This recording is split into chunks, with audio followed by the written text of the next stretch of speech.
मुंबई अहमदाबाद राष्ट्रीय महामार्गावरील दहिसर ते तलासरी 110 किलोमीटर 12 लेनच्या काँक्रिटीकरणासह रुंदीकरण करण्यासाठी 600 कोटी रुपयांचा निधी शासनाकडून मंजूर झालाय।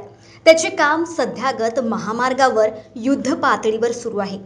मात्र हे काम सुरू असताना महामार्गावर मोठ्या प्रमाणात वाहतूक कोंडीची समस्या सुरू झाली आहे। यामुळे दुचाकी आणि चारचाकी वाहन चालकांना याचा नाहक त्रास सहन करावा लागतोय।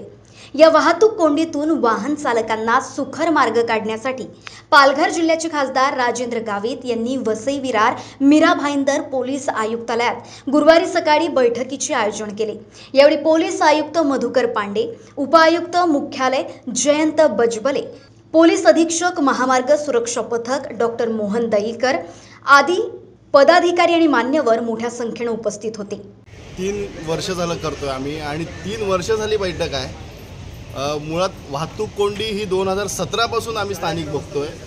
आज महत्त्वाचा मुद्दा म्हणजे व्हाईट टॉपिंग जे काँक्रिटीकरण राष्ट्रीय महामार्ग प्राधिकरणच्या मार्फत जे केलं जाते तो कुठला तरी नियोजन न करता केलं जात होतं। त्याच्यामुळे आमची एक अपेक्षा होती का मार्च महिन्यामध्ये ते एप्रिलच्या पहिल्या हप्त्यापर्यंत 10वी 12वी आणि शाळकरी मुलांच्या परीक्षा आहेत आणि त्या परीक्षेच्या वेळेत विद्यार्थी पोहोचू नाही शकत, ॲम्ब्युलन्स नाही पोहोचू शकत। त्याच्यासाठी कुठेतरी सोल्युशन काढण्यासाठी पालघर लोकसभेचे खासदार माननीय राजेंद्रजी गावित यांनी वसई विरार आणि भाईंदर या आयुक्तालयामध्ये बैठक लावली होती।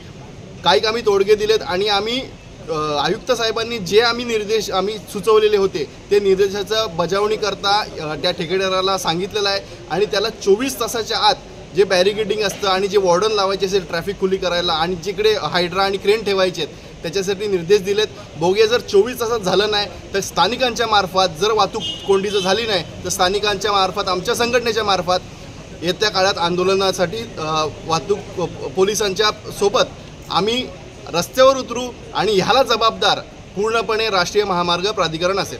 महान्यूज 7 करिता धीरज बिहाडे, वसई पालघर।